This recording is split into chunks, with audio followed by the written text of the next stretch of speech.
Sir, Sergeant Burleigh, Angus Augustus, Company G, 12th Regiment, 108th United States Colored Artillery, Heavy, reporting as ordered, sir. Yes, sir.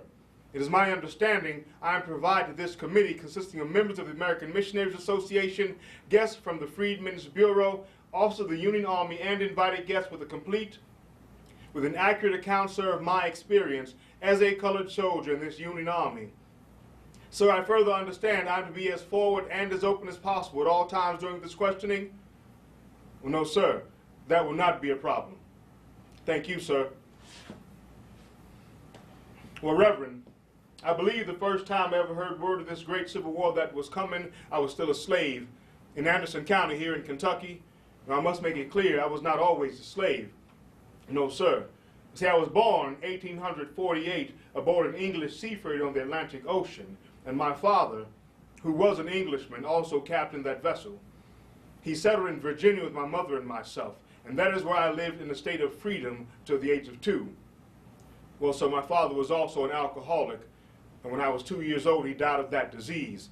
With his death, I breathed my last breath of freedom. My mother and I were hunted down and captured, dragged away to Kentucky and forced into chains, the condition I remained in to the day I escaped and joined this Union Army. Well, yes, sir. I believe I do remember the first time I actually saw a colored man dressed in the blues of the Union Army. He'd come through passing word about the war that had been raging almost 3 years.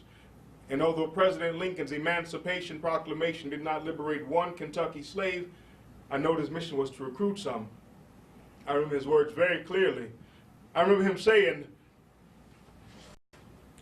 "Our golden hour is at hand.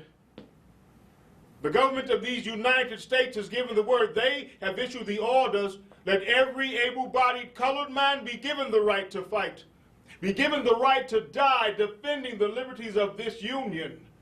But our enemies have left this nation to believe that we are nothing more than craven cowards, without the courage to be free men, without the spirit to fight, and if necessary, die for that freedom right here in our country. But if these are not the words you wish etched on your tombstones, if this is not the legacy of pain you wish your children to inherit, the alternative has come. We must rise up, show with the strength of our own right arms that we are worthy to be called free men right here in America. We must fight with the memory of chains around our arms and legs, the memory of ropes pulled tight around our necks, of 90 lashes across our broken backs. We must fight to prove ourselves as courageous as any white man who would dare stand tall beside us in defense of this sweet liberty. We must fight to prove ourselves more fearless than any white man who would dare stand tall against us in defense of this foul slavery. It has been said that a nation of people that cannot or will not fight for itself might always find some small pity. But history has proved that a nation like that cannot. Such a nation will not ever find its respect. Well, yes, sir. I imagine them might be the most powerful words I've ever heard a man speak my whole life. But that's not when I decided to join this Union Army. Truth is, that colored soldier, given up out of town by a lynch mob, said he was inciting the Negroes to revolution. We never heard from him again. But a few months later, that'd be the summer of 1864, I decided that it was time. It was time to reclaim everything I lost with my father. So I escaped to Frankfort, Kentucky, and I joined this Union Army. Now, it wasn't as easy as walking up the road and knocking on a few doors. The tension by that time was high. Many folk you pass on the road, colored or white, had few good things to say. I was called a nigger, and I was spat on, even called a traitor, sometime by men with skin darker than mine. And by the time I arrived in Frankfurt, I think my journey is hard and sad as a man's might come. But then we started to hear real tales of horror from across this Commonwealth. They's telling us How colored men escaping the chains to join this Union Army is being hunted down and shot in the back of the head. How we've been strung up from trees and from street posts and our bodies set to fire. There's this one boy from Marion County. They say an angry mob hold him down in the middle of the street, sir, in broad daylight, mind you. And they set to cutting his ears right off his head. Whole time him kicking and screaming and begging for God's sweet mercy. And I know a lot of good men lost more than their ears to this foul hate. Once we arrived at Camp Nelson, Kentucky, where the conditions for the colored soldier at least began to improve, there was my opportunity to meet what I might consider the most impressive colored men you'd ever hope to know. There were intelligent colored men, there were strong colored men, and most were very brave. And some was just downright sneaky. But they all came for the same reason as me, to see freedom. Maybe they wasn't all fighting to free the whole colored race. For some it was personal. No matter what their reasons was, they came and they fought. And many of them died just the same. Well, the first order of business at camp was to start writing letters home to our families. Let them know we'd arrived safely and was going about the business of becoming federal Union soldiers. I have a mother and brother still held as slaves in Anderson County, but they were more concerned for my success. Well, no, sir. We didn't all know how to read and write back then, sir. Truth is, very few soldiers, colored or white, did. Them that did mostly come from further north and had education. But I knew how to read and write. My mama taught me. And although it was illegal for one slave to educate another, with the punishment being death, my mama said it's her life to risk. Because her boy gonna need every tool available he ever gonna reclaim his precious freedom. When it comes clear I can read and write, my free time gets busy. Write letters home to wives and girlfriends and children. I even wrote a few letters to former slave masters from their own former slaves. Well, no, sir, I cannot repeat the words I wrote for those men, sir, but I can tell you they were very liberating words. Yes, sir. The conditions at Camp Nelson for the colored soldier were very good. When it was clear we wanted more education, the missionaries came and started schools. We had our glee clubs, could learn to play the drum or the bugle for the field marching band. There's always a good wrestling match to get into, you know where to look for it. The thing I enjoyed most, sir, that'd be the weekend pass. The opportunity to visit with the good colored women in the surrounding communities. And they were good women, sir, with no respect to your officers' reports. See, the colored women living in the county surrounding Camp Nelson made it their duty. I think they made it their responsibility to care for the colored soldier and his family. They fed the hungry, clothed the needy, cared for the sick and the dying. There was the daughters of the morning, and the daughters of Zion, and the Colored Soldiers Aid Society. Now there were more, but these women I remember. They made this their contribution to the war effort. It's a well-documented fact, sir, that colored soldiers severely injured during the war rarely, or mostly never, received the medical attention they needed to recover. And these women did what they could. And sometimes all they got to offer is a kind word or maybe just a soothing voice. But when a man lays down on his deathbed, when the world closed on him for the last time, don't you know that a kind word, maybe just a soothing voice, is absolutely the last things he'd like to know of this hard world?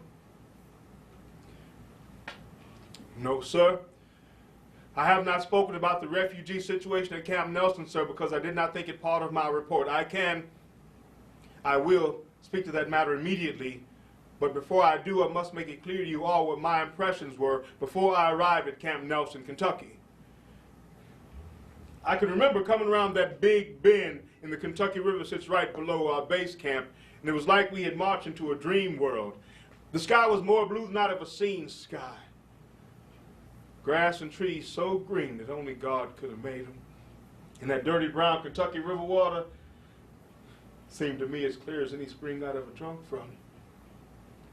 And I remember thinking to myself that I was marching to the cradle of freedom for the runaway slave in Kentucky. When I was held a slave, we heard stories how Camp Nelson had thrown its gates wide to welcome the runaway slave, protecting them from starvation, protecting them from angry masters, protecting them from death itself, we thought.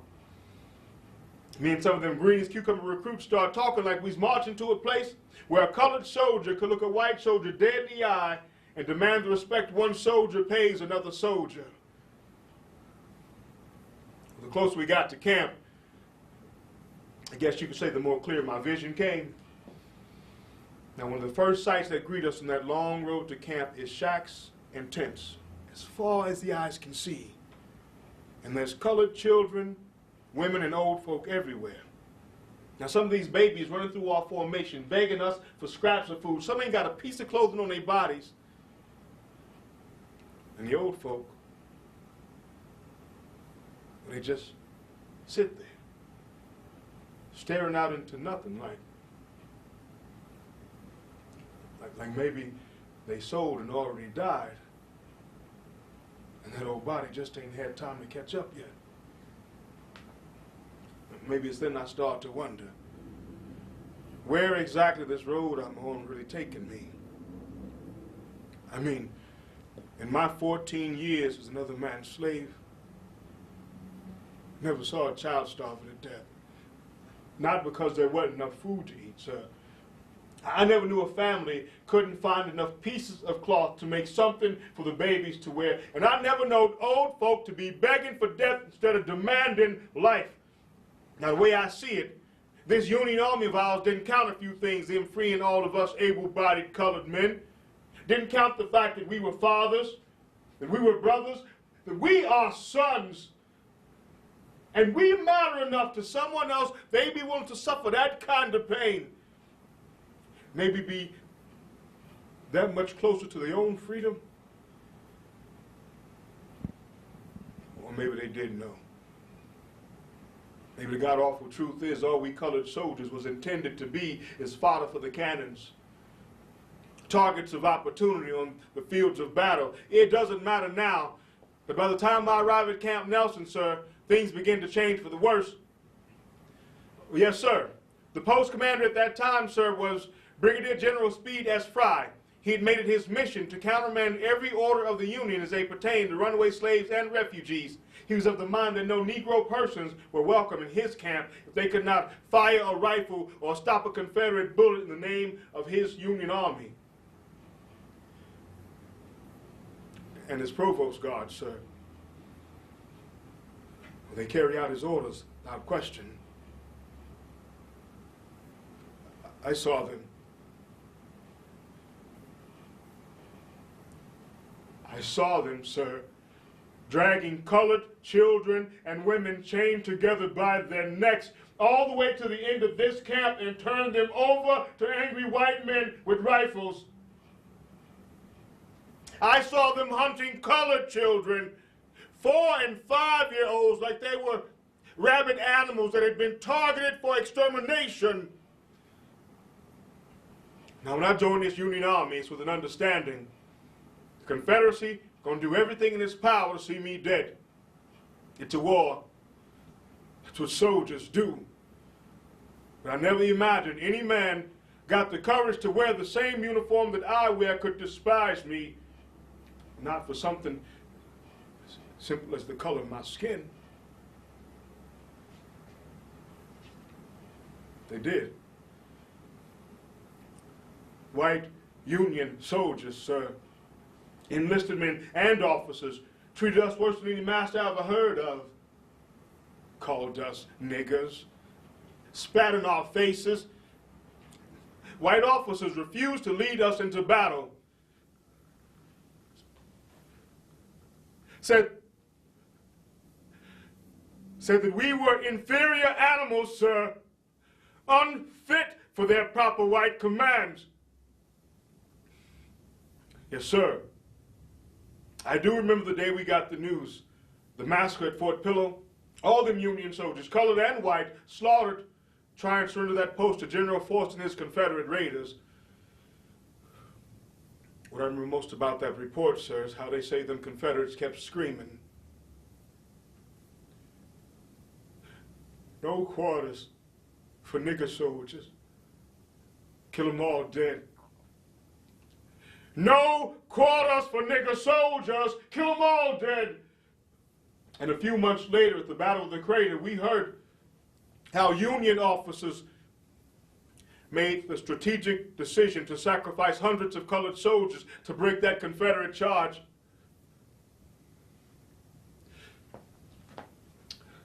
To allow their better trained and their better armed white soldiers, sir, the opportunity to retreat and regroup in safety. And I remember thinking to myself, how godless we men have become in the face of war. No longer willing to show compassion for those that are driven down before us. No longer able to show respect for those that fall at our sides. But I must be clear, of all the horror and tragedy of this war, the most godless act I've ever witnessed with my own eyes did not take place on some distant battlefield, was not carried out by the Confederacy in some mad scheme. It happened on the grounds of Camp Nelson, Kentucky, sir. It happened on Union ground. And Brigadier General Speed S. Fry's Provost Guard,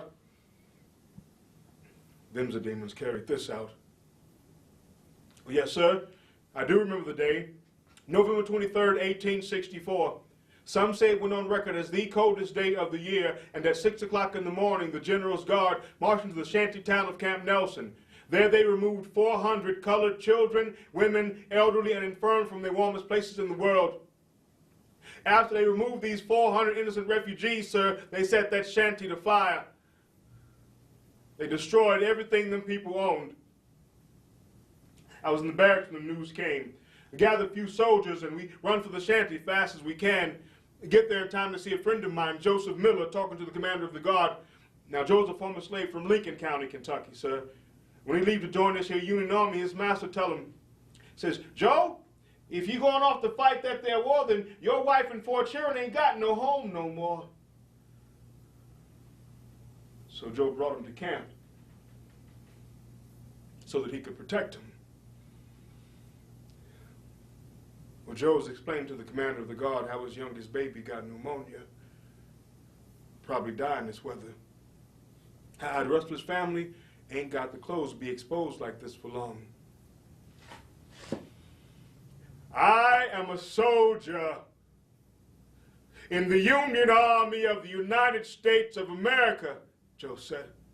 And I have volunteered, sir, to lay my life down defending your flag. And these folk you dragged to their death this morning, this is my family.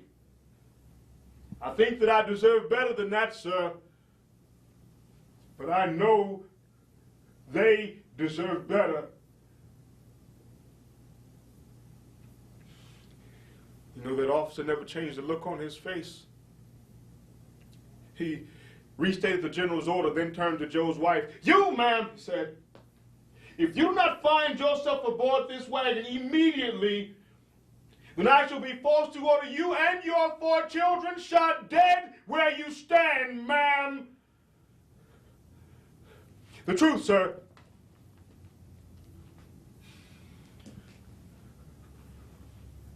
The truth, sir, is that if not for one very simple act,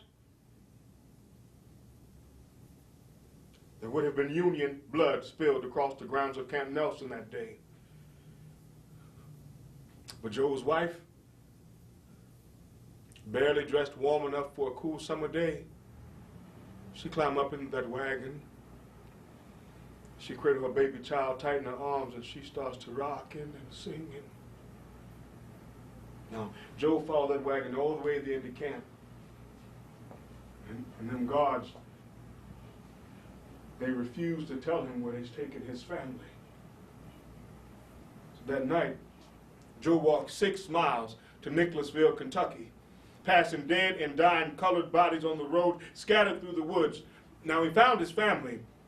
They were in a meeting house so full of refugees, they hadn't been able to get near the one fire burning all day long. When Joe found his wife and 3 children, they was frozen from exposure exhausted from the journey and starving because they had not received one morsel of food the entire day.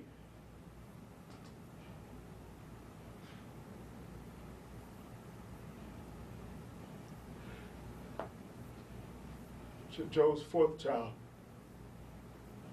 well, he wasn't that lucky. They say he died just after stepping down off that wagon in the morning.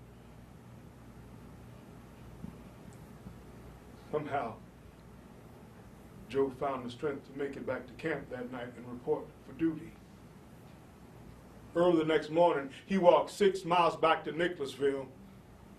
He dug a single grave in the hard, cold ground, and he buried his baby child.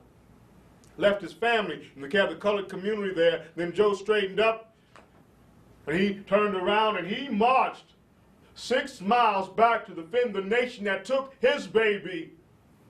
Counting Joe's son, more than 100 refugees died that day alone, and me with all my newfound freedom, all this military glory, and I could not protect one baby.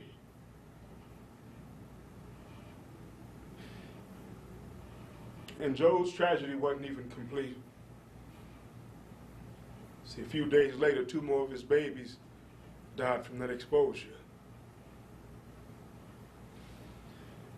About a week after that, his wife passed. Maybe Joe ain't got nothing left to fight for.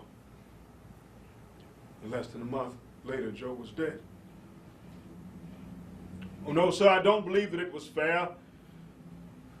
But I'll tell you what I do believe. What I think Joseph believed, that if things were ever going to change, if we were ever going to be more than niggers, if we were ever going to be more than someone else's slave, if we were ever going to be free men, sir, right here in our country, and sacrifices had to be made. And we were best suited to make that sacrifice, so we did. So we do.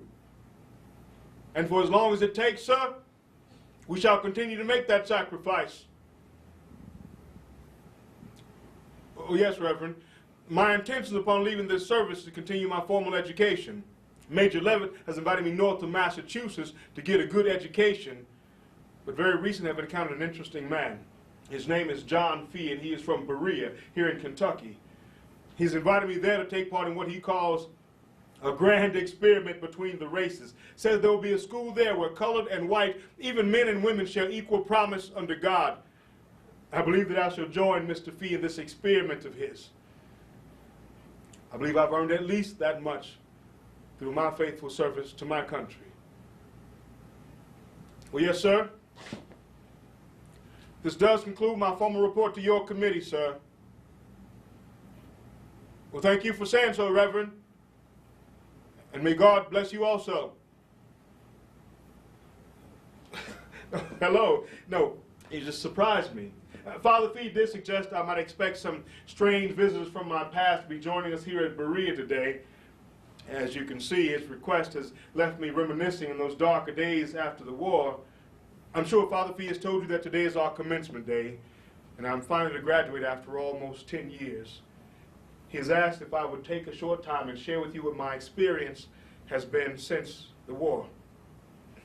I don't know that I ever told you how I came to meet Reverend John Fee. Well, as I was waiting to muster out of service at Camp Nelson, I was called to the chaplain's office one day, and I arrived there to find this kind-faced, gray-haired gentleman seated. As I entered the room, he rose from his seat and took me by the hand. "My name is Mr. Fee," he said, "John G. Fee, and I am from Berea, here in Kentucky. I understand you are to quit this service soon, but what are your plans?" That's when I explained that Major Levitt was taking me north to Massachusetts to get a good education. "That," he said, "is why I am here, seeking promising young men and women to come to Berea and get a good education. I have 42 names on this list. Yours would be 43. You can be useful right here in Kentucky, young man. But will you stay?" Well, I was so excited that "yes, sir" were the only words I could push past my lips fast enough. And he questioned when he might expect me. I said, "I shall be there, sir, as soon as I muster out of service." So in April of 1866, I arrived here on the ridges of Berea, still dressed in this uniform, and the very next day became a student. Now, Berea at that time was not a college, it was a literary institution with only 2 courses of study, the primary course and the grown young people's course. Mrs. Snedeker was in charge of the primary course, and at that time had 2 or 3 very young colored pupils. Professor J.A.R. Rogers was in charge of the grown young people's course, and until the day I arrived, they had no colored students. And what an arrival that was. I entered the classroom and everyone just stopped. Professor Rogers showed me to my seat and continued with the lesson. But the students, they stared and whispered, or some did more than that. That day there was an exodus of 27 students from Berea because of me. Now, 9 of them did eventually return, and Professor Rogers, he never even stopped the lesson. If I were to choose just one word to describe my experience here at Berea, it would have to be unique. Unique because here at Berea, colored and white, men and women share equal promise and station under God. Here at Berea, colored and white sit in the same classroom and they read from the same book. Colored and white sit at the same table and break from the same loaf of bread. Colored and white sit side by side under one roof and they raise their voice to one loving God. Unique might be the only word for this experience. Now, there are those who would think any institution that might water itself down, educating colored and white men and women to somehow be inferior. I argue strongly that is not the case. We study the classics, Greek and Latin and geometry. In fact, our Latin professor prides himself on administering to us the very same examination as those highbrow students at Harvard take. And we do just as well, colored and white. Our academic standard is second to none, and we are proud of the advances we have made here in the foothills of Kentucky. What I find most fascinating is our work program. Father Fee has made it possible for every student to work here, building the foundation of Berea and earning what they need for education, ensuring any gain you make you owe to no other man or woman, only to the dignity of your hard labor, the belief you have in a fair and loving God. I made the bricks for Ladies' Hall with these hands. Set the foundation for Howard Hall myself and lived there 2 years. In 1869, at the request of Father Fee, I journeyed to Garrett County and started a freedmen's school. Then on to Lexington the same, became a teacher before my own education was complete. And these experiences have touched me in ways I can scarcely relate. Now, I would be remiss if I left you to believe that Berea was some utopia. Far from it. We have our fair share of agitators within as well as outside of this institution. Now, the Ku Klux Klan and the regulators are by far our constant and most dangerous threat. They kidnap our students, burn our buildings, create chaos and mayhem where they can. A good friend of mine, Stephen Dudley, was so severely beaten by the Ku Klux once that he eventually died. And there are nights when we still must post armed pickets, armed guards, not to protect these walls, but to defend these lives. And there are those who question the sanity of any man or woman to stay so long in such a hostile place, but we will not give up this ground. Father Fee's dream cannot die here. And there are those among us who do not cling as firmly to Father Fee's vision. See, Father Fee believes that the white race and the colored race are absolute equals, with an opportunity to reach what he calls our shared destiny. God's will, he said it was. It came to him while studying at Lane Seminary, a passage that read, God hath made of one blood all the peoples of the earth. He said that Berea would be that place where God's word finally became man's law. And there are those among us, while not longing for the caste system of slavery perhaps, only see themselves as custodians of some ignorant colored race, slowly shuffling us towards some unknown, unthought-out destiny. I've been the victim of this opinion on a number of occasions, and there's one professor in particular whose name I shall not mention here. Professor Clark was his name. And Professor Clark often called me by names that were not mine by gift or by choice. And the day I stood and chose to challenge him on his choice of words for me, he was so taken aback that he brought me before the entire faculty on charges of insubordination. Through all the weeks of discussion, all the months of trial as to my future success here at Berea, only one person stood by my side without fail, Father Fee, because he believed I had a right to the same respect and dignity as any other man or woman with no regard to my skin. I call him Father Fee because from the day I met Reverend John Fee as a soldier, he has shown the same honor, love, and respect that he shows his own family. He has shared his home, he has shared his fires, he has shared his dreams. And I could only wish that if my father was still living, he were a fraction of the man I've come to know and love in Reverend John Fee. Oh yes, Reverend. Father Fee is the man responsible for the creation of our Union Church. And there are those great religious leaders who say he will surely go to hell for that. I mean, to create a church where colored and white, men and women share equal promise under God. Even now, in the enlightened age of 1875, we know that the white race and the colored race rarely, mostly, never come together to worship their one God. But here at Berea, we do. It is the foundation of everything we have accomplished. I was baptized in Union Church. Professor J.A.R. Rogers baptized me right out back in Brushy Fork Creek, and I was proud to find God in my heart, surrounded by men that believe as I believe. That God is no respecter of persons, of colors, rather of faith and grace and hope. Unique must be the only word for this experience. But you are right. I should prepare myself for commencement. I hope that if you have the time, you will stay for our graduation ceremony. It'll give you a chance to see what it is I speak so passionately about, because at today's commencement, you will see veterans of the Confederate Army standing shoulder to shoulder and proud with veterans of the Union Army. And they will be wishing Berea's graduates, colored and white, the very best futures possible. Listening to local, political, and religious leaders, colored and white, speak about the responsibility of one united nation and the duty we owe to one loving God. And today I give a speech. It's titled, "Our Times Are Changing, and Berea Must Change with the Times," very appropriate considering our local political climate. Now, my first order of business is to journey north to Xenia, Ohio, where I'm to be married immediately. Louise is her name. We met here at Berea. After that, I do not know what my future course holds.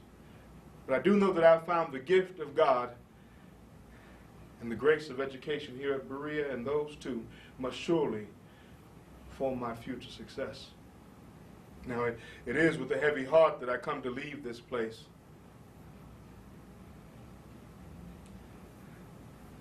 I came to Kentucky in a condition that no human being could ever desire, as the property of another human being. And today, I leave here in a state that any human being could aspire to, a state of faith and grace, of real hope for our shared future. When I was a child, I would lie awake some nights praying, then dreaming of the day I would be a free man. As a soldier, I was prepared to sacrifice everything to make it so. And now, as a free, educated man, I shall go forward from here and ensure that future generations never have to suffer as we have suffered, with the dignity of a hard day's labor, a belief in a fair and loving God, and the knowledge that one man can. Because one man has always made a difference. Father Fee's dream will not die here. I shall carry it with me as far as these legs, as far as his heart will allow. Thank you for saying so, Reverend. And may God bless all of you also.